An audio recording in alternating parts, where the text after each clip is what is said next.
You haven't been to jail? No. No jail? No, not yet. Rehab? No. No rehab. Drake checked himself back into rehab shortly after filming the documentary. The New York Times just issued a retraction to their article about Drake Bell's alleged abuse of these girls. Amanda Bynes, what kind of a starlet are you? I know, what's wrong with me? Today I want to talk about a controversial topic.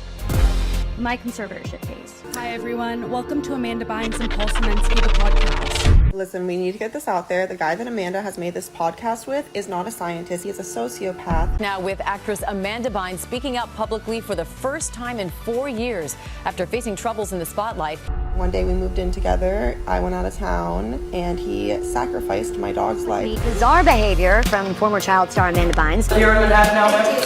In a series of bizarre tweets over the weekend following her arrest, Amanda, how was it? You have to delete that one in my face. The former child star from Nickelodeon's All That Good evening.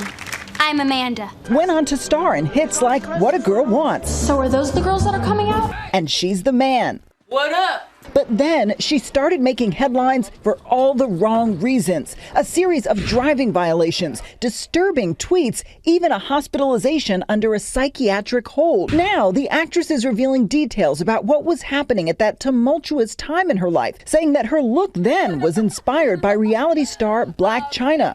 I need to look beautiful. There would be times where Amanda would just be missing. A lot of times we would just hear that she would be with Dan, pitching ideas and writing. We've seen them grow closer to each other on set. They carefully crafted Amanda's career. It was enviable for a lot of the cast members. The 26-year-old has racked up 2 hit-and-run charges, a DUI, and her car was impounded. Where is Amanda Bynes? What is a rumor? What is true? What is she actually doing right now, and what actually happened to her? I see this girl with her pant leg on fire and a gas can trailing fire through the driveway. Amanda Bynes has been placed on a 72-hour psychiatric hold. What did Quiet on Set leave out? And what really happened to Drake Bell? Did Dan Schneider really know that Drake was being molested by Brian Peck for years before anything ever came out publicly? The executive producer of the main show, Dan Schneider. Unspeakable acts and crimes in defending this person. It embarrasses me. I shouldn't have done it, and that I regret.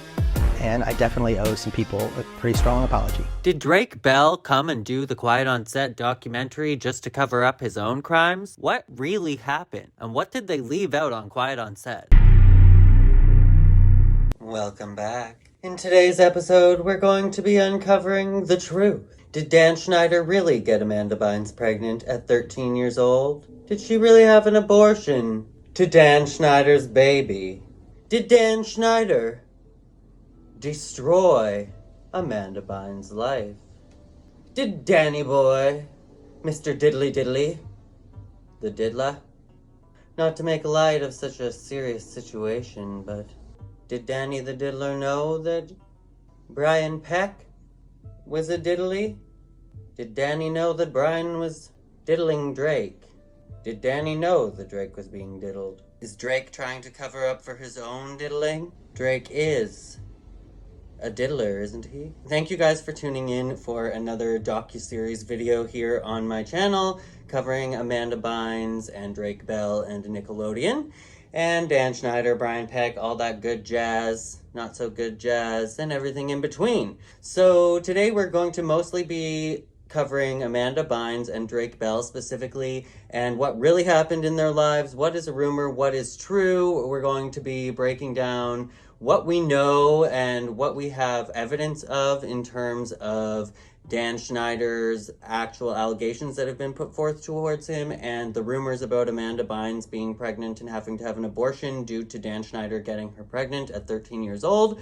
We're going to be talking about everything that Drake Bell has done that has been kind of swept under the rug and not discussed in Quiet on Set. And we're also going to be talking about Paul Sieminski, who was Amanda Bynes' co-star for her podcast that only had 1 episode, and what was truth and what was a lie about him as well, based off of the current evidence that we have. And also, this is Charlie. Are you gorgeous? What did they leave out on Quiet on Set? Let's get into it. You started in the business when you were, what, 6, 7 years old? I I was 7. Yeah, I started doing and commercials. you grew up, you've been very successful, but I was thinking you grew up on television. And a lot of us have to go through these awkward stages in our life. You had to do that on TV. Amanda Bynes. Amanda Bynes. Amanda Laura Bynes was born in Thousand Oaks, California on April 3rd, 1986. Her mom, Lynn Organ, was a dental assistant, and her father, Rick Bynes, was a dentist. Your dad in show business? You say he knows No, well, he likes to do comedy, and so, I've always liked doing comedy. Her mother told People magazine in 2004, when she was 3, she would put on my clothing and be silly and try and get attention from her brother and sister. And because of this, her parents thought she would be great at acting. You started out the same way I did. I understand that you started out at the Laugh Factory. Are you a stand-up comedian? Yeah, well, my dad saw an article that, kids could do a comedy camp at the Laugh Factory. 10-year-old Amanda Bynes.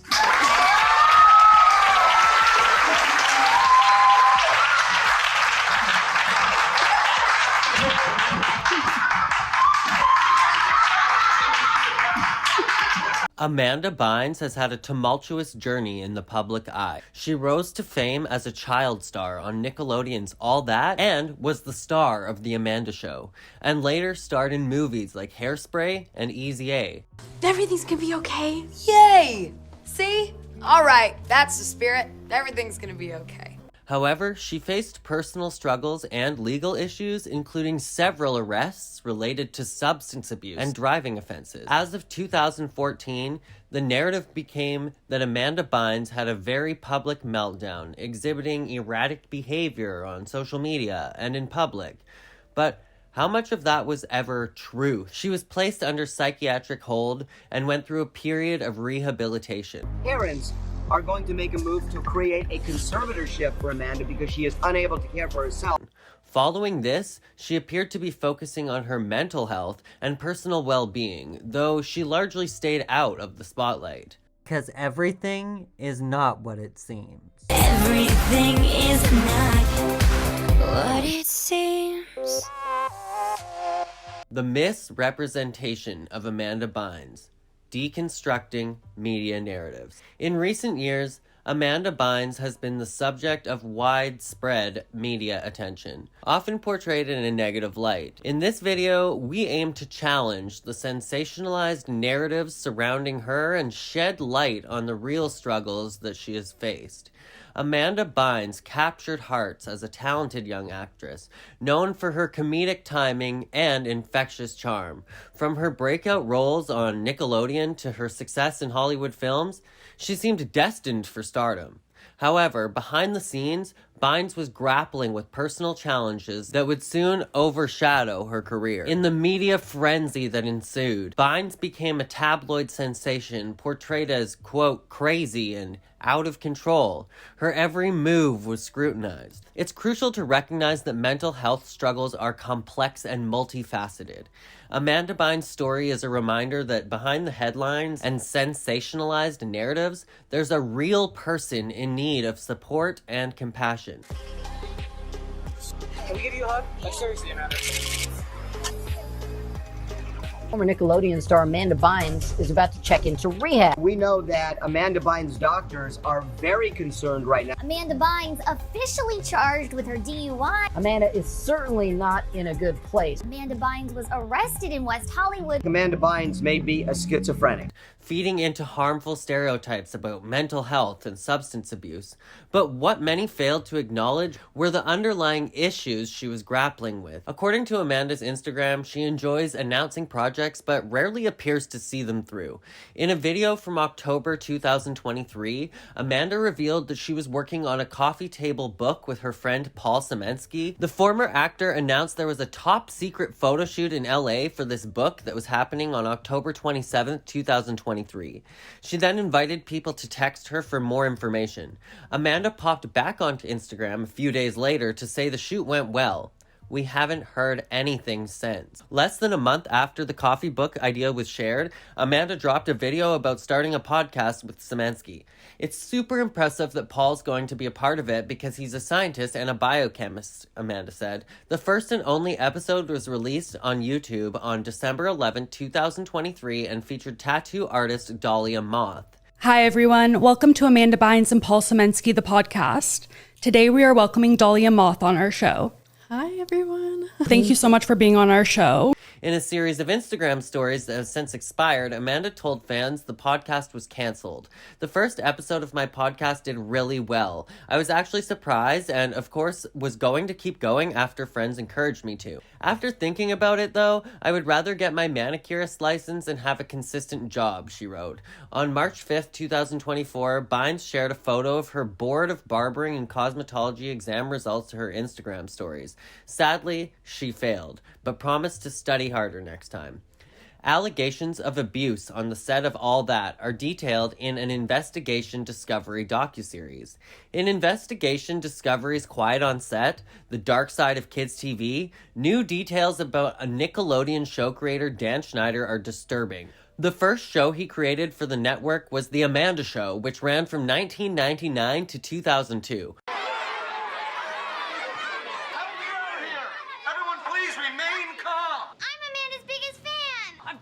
The Amanda Show. I came all the way from Switzerland. I brought Amanda this corn chowder. Hey, get back in line. Sir, apparently you don't realize who I am, please. My name is Penelope Tate. I just happen to be Amanda's #1 fan, please. Does everybody have Amanda's face tattooed on their abdomen, huh? Where's Amanda? The Amanda Show will begin momentarily. Sorry. Hey, it's Amanda! Yeah!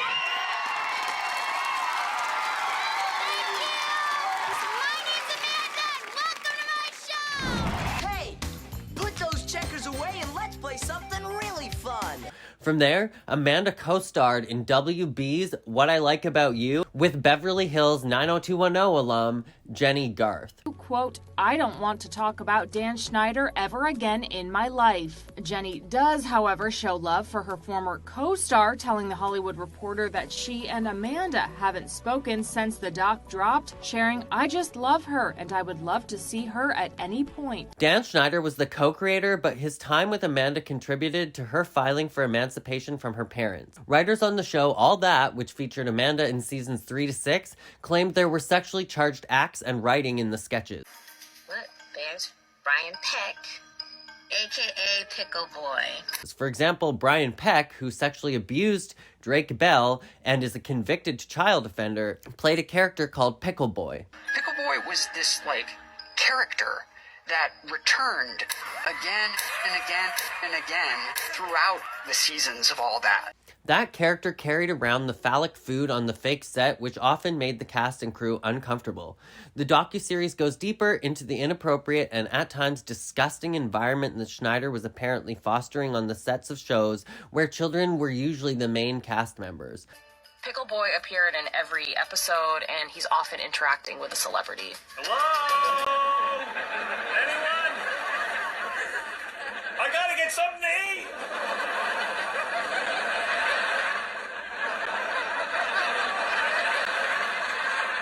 Pickle Boy likes to hurt and tease Pickles. There was this referencing to oh yeah, Dan just has a weird sense of humor. That was like, the pickles don't look like penises to you? We just went with it.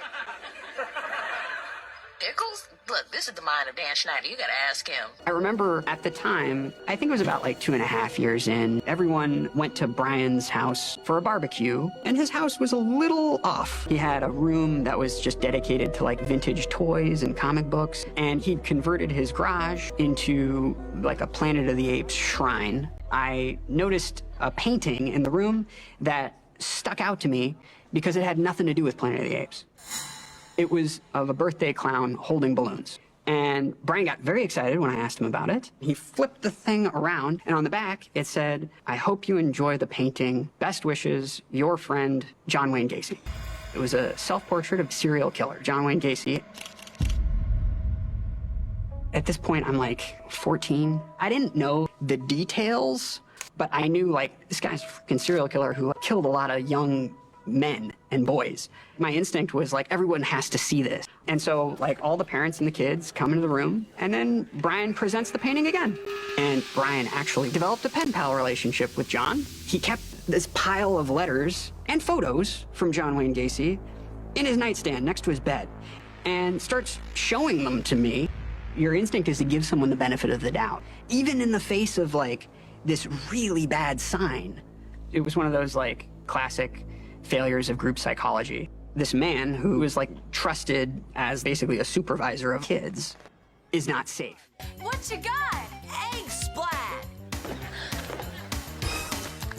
While Amanda has never said anything publicly about Schneider, one has to wonder how much of her time on these shows contributed to her issues later in life.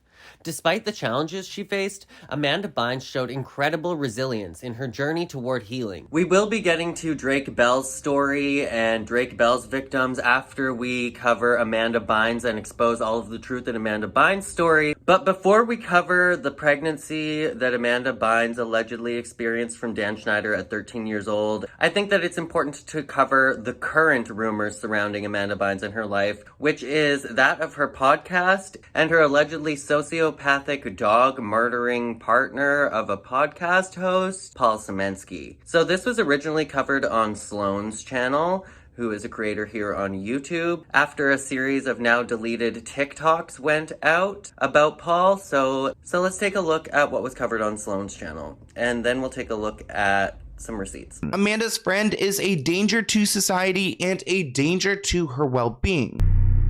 Amanda Bynes just signed up to do a podcast with a man who has been lying about his career, claiming he's a scientist. He also practices Satanism. This guy, Paul, went as far as to sacrifice his roommate's dog, all because it was a blood moon. Amanda is appearing back on social media again, and next to this creep here back in March, we saw her out and about in Hollywood, completely nude and having a psychiatric break. March 20th, 2023, Amanda was once again placed under a 72-hour psychiatric hold after reportedly walking nude through Los Angeles and telling a passing motorist that she was having a psychotic episode. When Page Six reached out to Paul asking if he had been in touch with her, he claimed that she had stopped taking her medication shortly before this happened. Apparently, Amanda had been booked for an appearance at an All That panel at a 90s con in Connecticut, which would have been her first public appearance after the end of her conservatorship, but she was a no-show, largely due to her relapse and dismissal of her medication. So after Amanda Bynes was seen having this last public meltdown, she did check herself into a rehab facility for treatment, so kudos to her,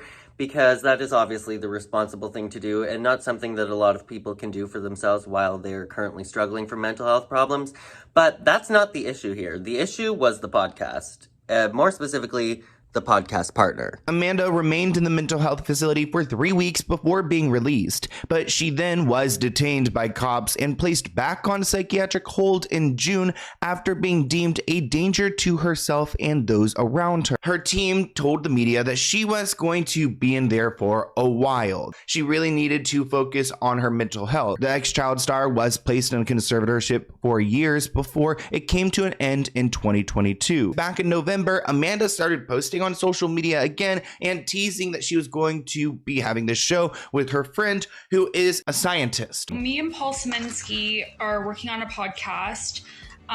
It's super impressive that Paul is going to be a part of it because he's a scientist and a biochemist. So having his beautiful mind being a part of this podcast is just going to bring it to another level, I think, because he's going to ask great questions, and I think he'll kind of carry most of the weight in terms of topics of conversation. Like whenever he and I talk on the phone or I see him in person, he's always just so interesting, and I cannot wait for him to co-host the podcast with me. He's not only a dog killer, but also lying about his education. Allegedly. He's being accused publicly by a former friend and roommate of allegedly lying about being a scientist and killing his roommate's dog. I want to thank everyone who watched the first episode of the podcast. Listen, we need to get this out there. The guy that Amanda has made this podcast with is not a scientist. He's claiming to her that he's a scientist. He is my old roommate. He is a sociopath. He had lied to me, said he was a scientist for like over 7 years.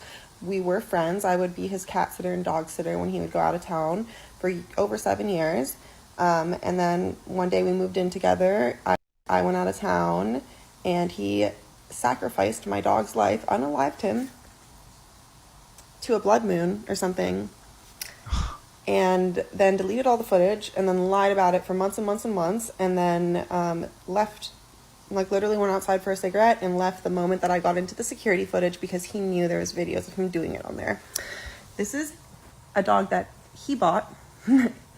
He stole my money. I didn't know that at the time, but yeah, he bought this dog and literally left her. Okay. So these were the first allegations that came up towards Paul Sieminski, Amanda Bynes' podcast partner.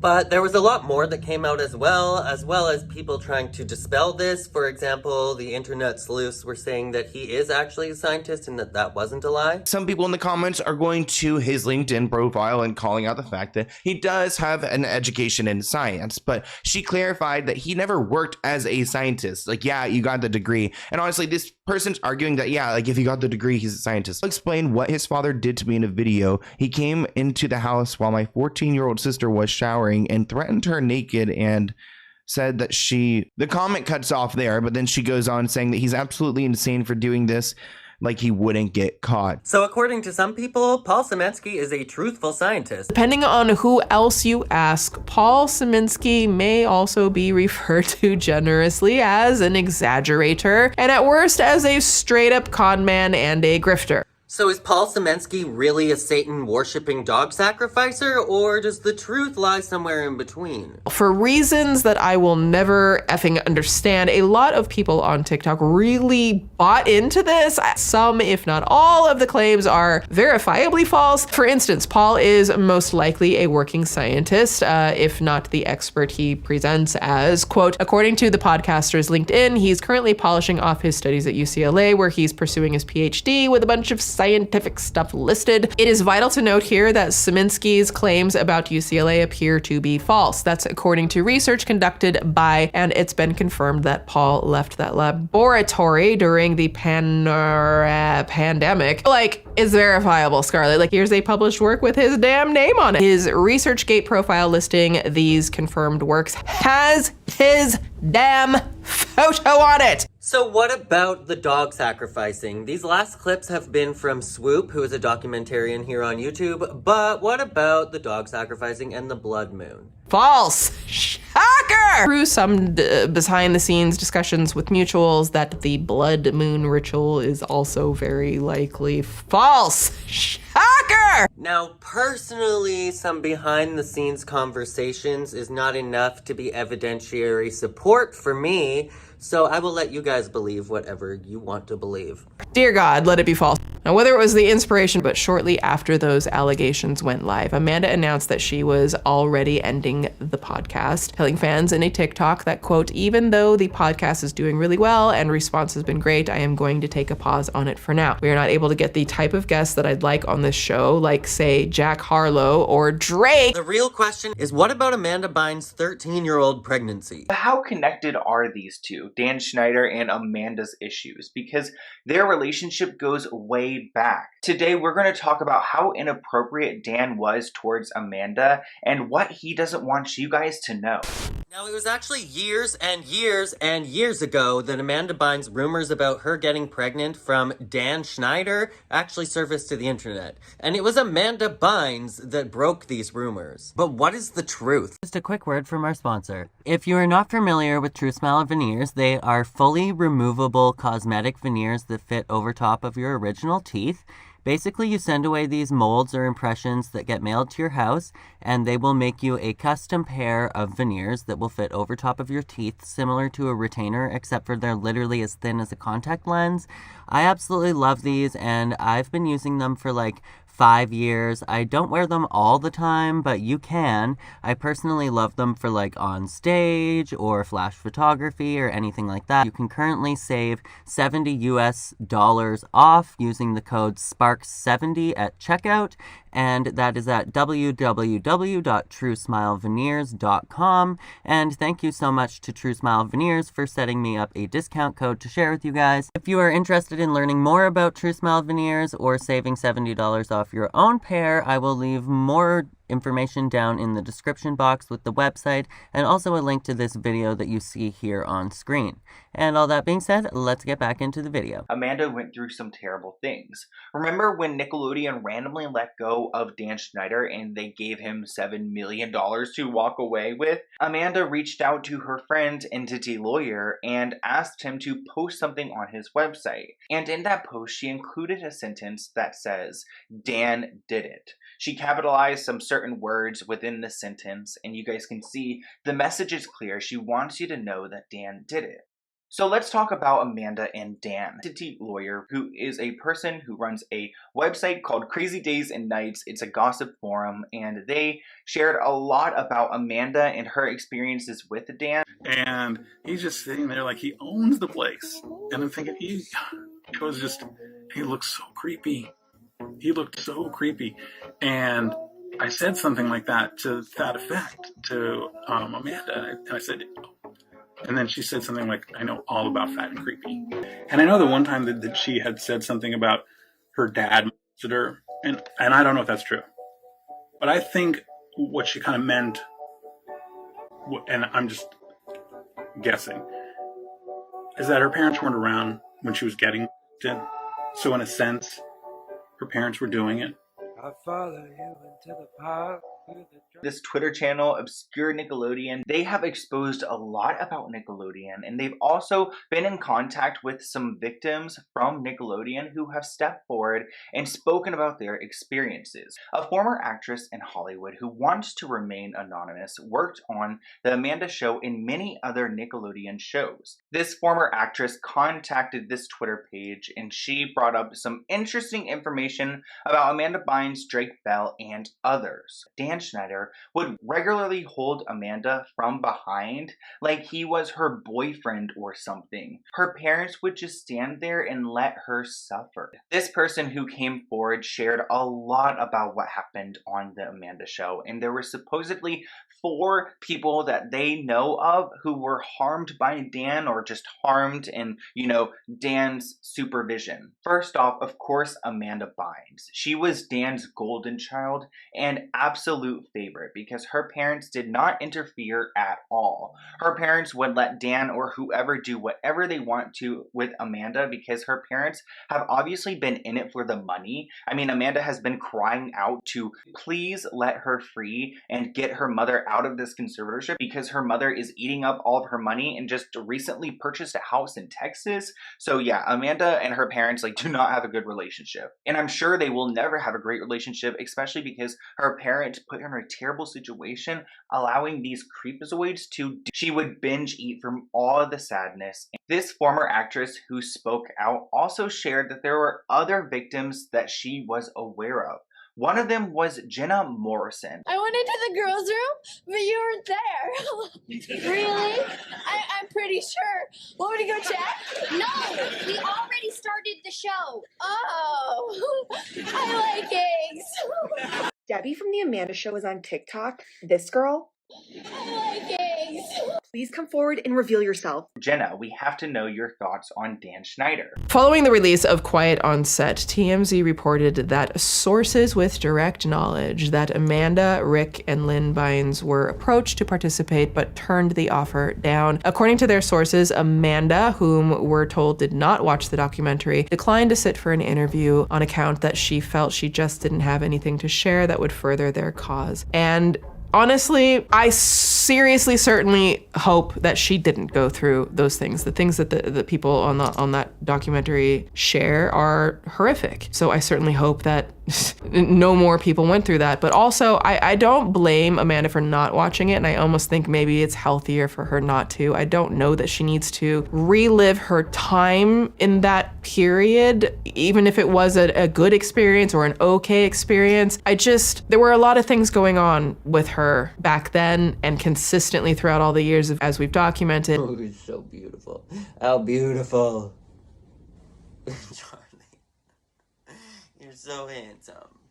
You're so handsome. While Amanda hasn't said anything publicly about Dan Schneider, many wonder how much of her time on these shows affected her. Where is Amanda Bynes now? She is pursuing her nail technician license, and she's gonna keep taking it until she gets it. As we reflect on Amanda Bynes' story, let's challenge the stigma surrounding mental illness and strive for a more compassionate understanding of those who struggle.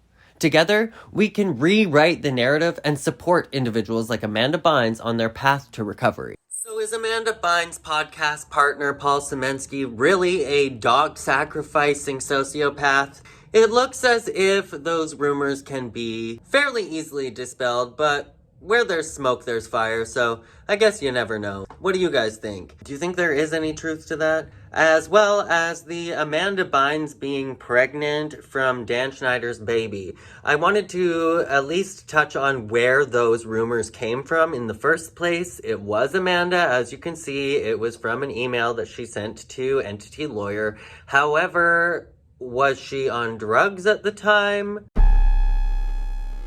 Amanda Bynes has addressed a tweet that she had put out a few years ago. 4 years ago, she tweeted, "I want at Drake to murder my vagina." So everything we saw at that time of her life, which was like the darkest time of her life, was a reaction to her smoking marijuana and whatever, hardship that she was going through at that time. Is there truth to that? This is what Amanda said herself about a lot of the stuff she said during that era.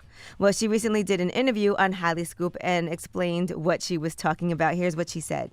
When you told Drake to murder your vagina, I actually wasn't being insincere. I was like saying, murder my vagina. You were serious. I was serious, but I was also on drugs. So that was my way of saying, like, let's do it, man.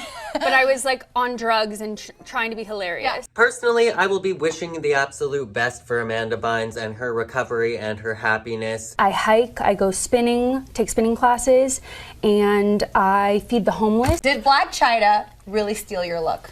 I stole her look. 31-year-old Bynes saying she's now drug-free and has enrolled in a fashion school with plans to launch her own collection. I'm going to school lately, fashion school, FITM, and I love it. I've learned how to sew, I make patterns, and I want to start a clothing line in the future. And saying she appreciates how her former All That cast member Nick Cannon tried to reach out to her. I know that he called me family, and I love that. He is definitely a family member to me too. I do miss acting, and I actually have something surprising to tell you. I'm going to start acting again. Yes! I want to do TV, maybe a few guest spots on some shows that I'm a fan of, and maybe another TV show where I'm the star of it. Well, Bynes says she's been sober for almost 3 years now. Good for her. Amanda is currently pursuing a life as a nail technician. Hey everybody, I wanted to let my fans know that I'm taking the board exam to get my manicurist license this Tuesday. I really hope I pass the test this time. I will let you all know if I do or don't, of course, and I'll keep retaking it until I get the license. I hope everybody has a great day. Bye. That is her goal right now. But that is not where this story ends, because we haven't covered Drake the Diddler yet. So this is what they left out on Quiet on Set. Even though Quiet on Set revealed a ton of gut-wrenching details about the abuse Drake Bell faced as a Nickelodeon child star, there is so much of Drake's story that they chose not to get into. And though Quiet on Set briefly mentioned the allegations, many people were upset his own victims are being left out of the conversation. After Drake was repeatedly assaulted by voice coach, actor, and convicted pedophile Brian Peck, Drake has been accused of being an abuser himself multiple times, which explains why Drake checked himself back into rehab shortly after filming the documentary. The New York Times just issued a retraction to their article about Drake Bell's alleged abuse of these girls, which explains why Drake checked himself back into rehab shortly after filming the documentary. I would never interrupt anything, but very rarely sat in the green room. I'd always be offset somewhere where I could always keep my eyes on Drake. I started seeing Brian start to just hang around Drake too much, and it didn't set well with me. Drake would be in the dressing room or something, and in would pop Brian. I saw this video of Brian Peck on Growing Pains with Leonardo DiCaprio, grabbing his shoulder, running across him, and going down his arm. That's the kind of behavior I saw him with my son. Our little drawings. Show us the little drawings. Oh, you see him? We draw drawings of each other. Brian is the famous artist, and we always make fun of each other and portray each other in silly, satirical ways. Leo's job on this set, for some reason, is to make fun of me all day long. Leo, as you know, is the latest, hottest, hunkiest teen idol there is. Yeah, his muscles. Look, speaking of hunky, huh? Leo, what's it like to be a teen idol? Ask her Cameron. I don't know. Brian was subtly breaking physical barriers, getting closer and closer to Drake. So Brian really started getting into my mom's mind and telling her the same things he was telling me, how my dad's stealing my money, nobody likes that my dad's on set, he's a real problem. I was sleeping on the couch where I would usually sleep, and I woke up and he was sexually assaulting. Why don't you think of the worst stuff that someone can do to somebody as a sexual assault? And that'll answer your question. I would try and just escape with alcohol abuse, substance abuse. So at this point, we have seen how Brian Peck infiltrated Drake's life and weaseled his way past Drake's parents. And that is how Brian the Diddler got to Drake. But how did Drake continue the cycle of abuse?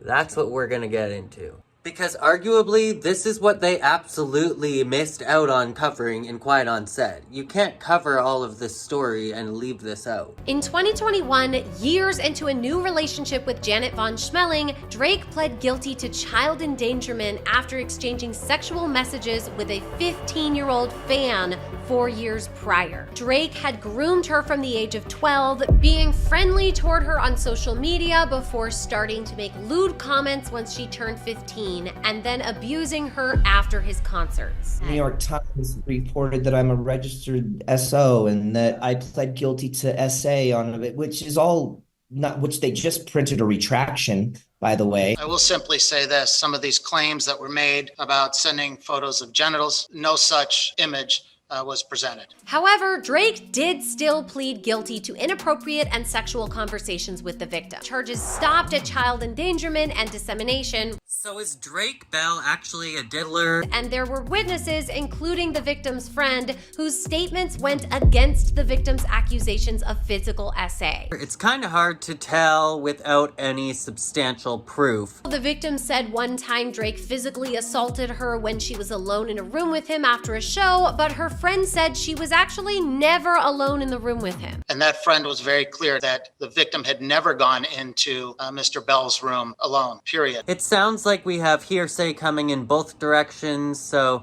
I would like to give him the benefit of the doubt to say that he just sent inappropriate text messages, but in these situations, it's always tough because you don't ever want to blame the victim. Drake did acknowledge there was some truth to some of the allegations. I have to take responsibility and accountability because nobody grabbed my hand and forced me to do those things.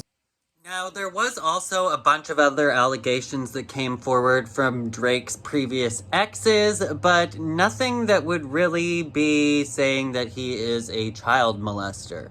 So I think that Drake being a diddler, I don't know. The verdict is not complete there. I would say, in conclusion, it is absolutely inappropriate to be texting people or messaging people on any social media app or talking to people in any way or form of communication who are minors when you are an adult. That is absolutely inappropriate, but there isn't substantial evidence, even after this case went to court, that Drake is a diddler. Alright, you guys, well, that is the end of today's video. I thank you guys so much if you stayed tuned all the way to the end, and I think that in today's video we definitely uncovered some truths, uncovered some lies, and dispelled some rumors, hopefully. And if you enjoyed this video, let me know down in the comments below. As well, if you would like to support these documentary style videos here on my channel, they take so much longer to make than just like the typical 10-minute long YouTube video. There's a ton of research and many hours that goes into editing as well. So if you want to support me, you can check out my Patreon, which I will leave linked below. And thank you to my patrons, who I will have up on screen right now. If it wasn't for all of you guys that watch the channel and the patrons supporting my channel, these videos would not be possible. So thank you so much to all of you guys. Make sure to subscribe to my channel and hit those bell notifications if you would like to be notified next time I post another video. And I believe that we are going to be hopping into the dark dreariness that is children's pageantry and toddlers and tiaras and Mama June stealing all of Honey Boo Boo's money for drugs. Shite. All that go-go juice for nothing. That's really who I think that Jesselyn Siwa was trying to model her child Jojo Siwa after, was Honey Boo Boo, and the fame she was getting on Toddlers and Tiaras. Like Jojo's Juice, anyone? And before you go, if you missed my last documentary-style video comparing the heinous acts of Abby Lee Miller on the set of Dance Moms with Dan Schneider and the Nickelodeon casts, you can check that out over here. You're the real star. This is the child star of today's video. But here on set, we just give all the pets best working conditions.